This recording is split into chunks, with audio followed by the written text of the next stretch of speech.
હવામાન વિભાગની આગાહી વચ્ચે સુરત ગ્રામ્યમાં પડેલા ભારે વરસાદ બાદ સુરતની ખાડીઓમાં ઘોડાપૂરની સ્થિતિ ઊભી થઈ હતી. જોકે આજે બીજો દિવસ છે કે સુરતના રેસિડેન્ટ વિસ્તારોમાં ભરાયેલા પાણી ઉતરવાનું નામ નથી લઈ રહ્યા. ખાસ કરીને કાકડા ખાડી અને બેધવળ ખાડીના પાણી તો ઉતરી ગયા, પણ જે મીઠી ખાડી છે કે જે સુરતમાં ખાડીપૂર માટેની સૌથી મોટી ખાડી કહી શકાય છે, સતત આ ખાડીને લઈને રેસિડેન્ટ વિસ્તારો પ્રભાવિત થાય છે. આ વિસ્તારમાં હજુ પણ પાણી ઉતર્યા નથી. દ્રશ્ય જોઈ શકાય છે લિંબાયતની મીઠી ખાડી વિસ્તારની આજુબાજુના રેસિડેન્ટ વિસ્તારો કે જ્યાં હજુ પણ 5 થી 7 ફૂટ જેટલા પાણી ભરાયેલા છે. ખાસ કરીને આની અસર સનિયા અહેમદ, ગુના કુંભારિયા, મગોબ, લિંબાયત અને ડિંડોલી જેવા વિસ્તારોમાં જોવા મળી રહી છે. ત્યારે આજે ખાડી પેલનો બીજો દિવસ છે, હજુ પણ પાણી યથાવત છે. દ્રશ્ય જોઈ શકાય છે, લોકોના ઘરોમાં પાણી છે, પાણીમાં ગાડીઓ ગરકાવ છે અને જે પ્રમાણે કહી શકાય કે ખાડીઓમાં ઉપરવાસમાં છેલ્લા 48 કલાકથી વરસાદે વિરામ લીધો છે. એટલે કે વરસાદના જે બીજો દિવસ છે, વિરામ હોવા છતાં પણ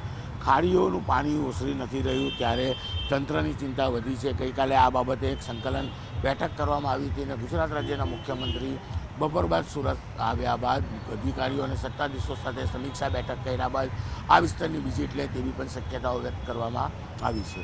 કેમેરામેન જીગર ગૂગલ સાથે કીર્તેશ પટેલ, ન્યૂઝ 18 ગુજરાતી, સુરત.